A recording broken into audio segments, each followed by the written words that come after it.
नेता प्रतिपक्ष बनते ही फिर उदयनिधि स्टालिन के बिगड़े बोल, कहा सनातन धर्म को खत्म करना ही होगा। तमिलनाडु के पूर्व मुख्यमंत्री एम.के. स्टालिन के बेटे उदयनिधि स्टालिन ने सनातन धर्म को लेकर एक बार फिर से विवादित बयान दिया है। उन्होंने फिर से सनातन धर्म को खत्म करने की बात कही है। दरअसल द्रविड़ मुनेत्र कड़गम नेता उदयनिधि स्टालिन ने आज तमिलनाडु विधानसभा में विपक्ष के नेता के रूप में अपना पहला भाषण दिया और इस महत्वपूर्ण भाषण में उन्होंने एक बार फिर से सनातन धर्म को खत्म करने की बात दोहराई और राज्य के पारंपरिक गीत तमिल थाई वजदू के सम्मान को लेकर नई सरकार को कड़ा संदेश दिया है।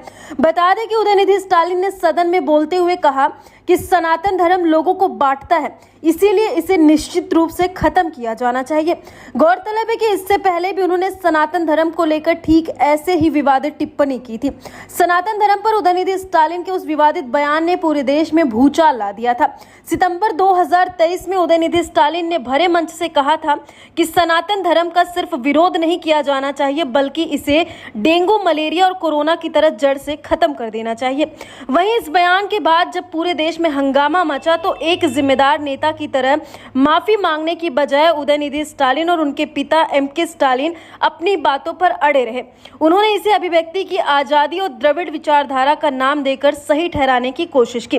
बाद में हिंदू समर्थक संगठनों द्वारा उनके खिलाफ कड़ी आलोचना के साथ साथ कई अदालती मामले भी दर्ज कराए गए थे।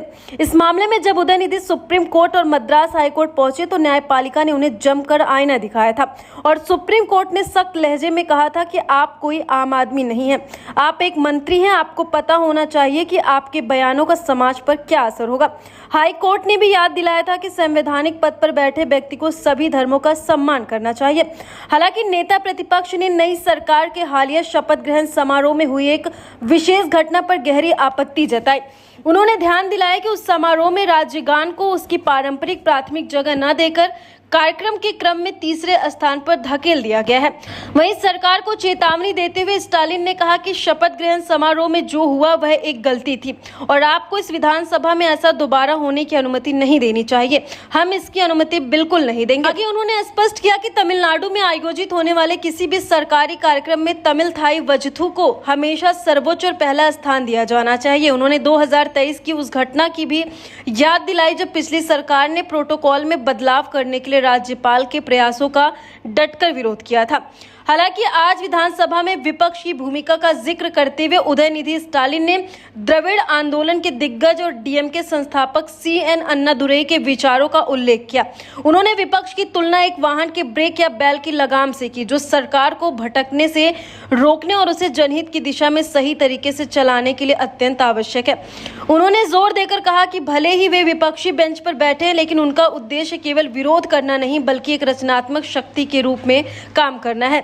साथ ही उन्होंने याद दिलाया कि इस बार सदन में विपक्ष की ताकत लगभग सत्तारूढ़ दल के बराबर है। आगे सदन में एक सौहार्दपूर्ण और हल्के फुल्के पल में उन्होंने ध्यान दिलाया कि वह स्वयं वर्तमान मुख्यमंत्री सी जोसेफ विजय और विधानसभा अध्यक्ष जेसीडी प्रभाकर तीनों ही लोयोला कॉलेज के पूर्व छात्र हैं। हालांकि उन्होंने मजाकिया लहजे में यह भी तंज कसा कि राजनीति का अनुभव के मामले में डीएमके ही असली सीनियर बैच है। उन्होंने पहली बार चुनकर आए बड़ी संख्या में विधायकों और सदन में महिला विधायकों की बढ़ती उपस्थिति का खुले दिल से स्वागत किया। अपने भाषण में जब से उदयनिधि स्टालिन ने सनातन को खत्म करने की बात कही है, तब से लगातार सोशल मीडिया पर लोग अपनी अपनी राय रख रहे हैं।